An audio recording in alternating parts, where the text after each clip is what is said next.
After 300 years of flint production in Stoke-on-Trent, I'm heading off to see what remains of this heritage.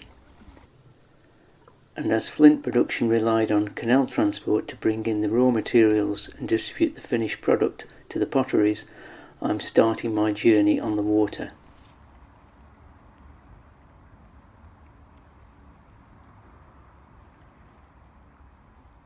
These bottle ovens in Longport and Middleport were used to fire pottery, but flint was added to help prevent the ware from cracking.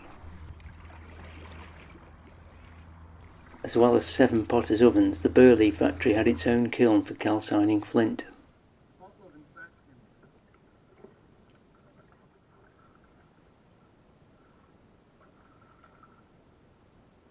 Places like this calcining works specialised in processing flint for the local industry.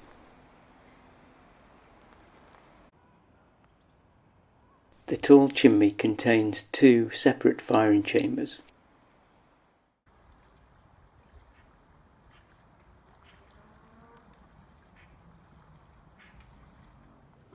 Continuing south on the Trent and Mersey Canal, I'm now approaching Oliver's Mill in Newport. The mill building, which once housed the pan and gear room, still stands, and next to Newport Lane there are 2 chimneys, one round and slender, the other a large rectangular structure that houses 2 firing chambers. Despite their different shaped chimneys, the kilns worked in the same way.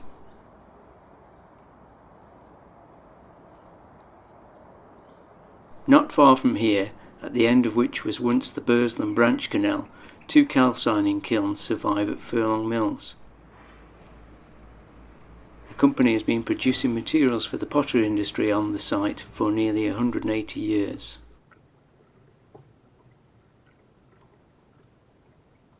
I'm now heading onto the Calden Canal through Hanley Park to a part of the city that was once busy making pottery for export to the colonies.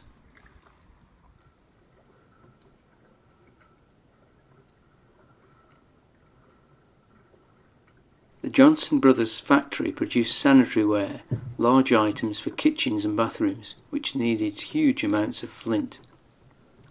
These 2 calcining kilns are all that remains on the site, now redeveloped as the city waterfront. The base of a further kiln can be seen here too. Back at Etruria Junction, I'm going to have a closer look at the bottle oven at Etruria Industrial Museum. This short wharf was once used to deliver flints for calcining and grinding, as well as coal for what is now the only working steam-powered potter's mill in the world. This single chimney houses 2 kilns, and the museum is the best place to find out about how flint was processed. Back on the Trent and Mersey and just a little way down Stoke Locks is the site of Twyford's Cliff Vale Works. The 2 bottle ovens here are also calcining kilns. Away from the canal side are the doors where the flint was loaded and the remains of the lintels above the openings where the calcining flint was drawn. Now approaching the Dolby Flint Mill in Stoke. Very unusual lozenge shape that hides 2 firing chambers.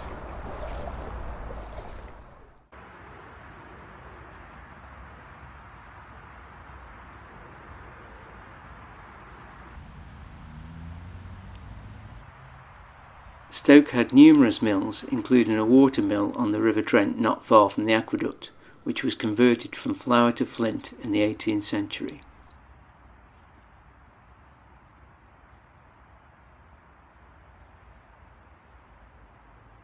Here at Wheeldon's Wharf, flints and other materials were originally loaded onto horse-drawn trams for their journey to Fenton and Longton.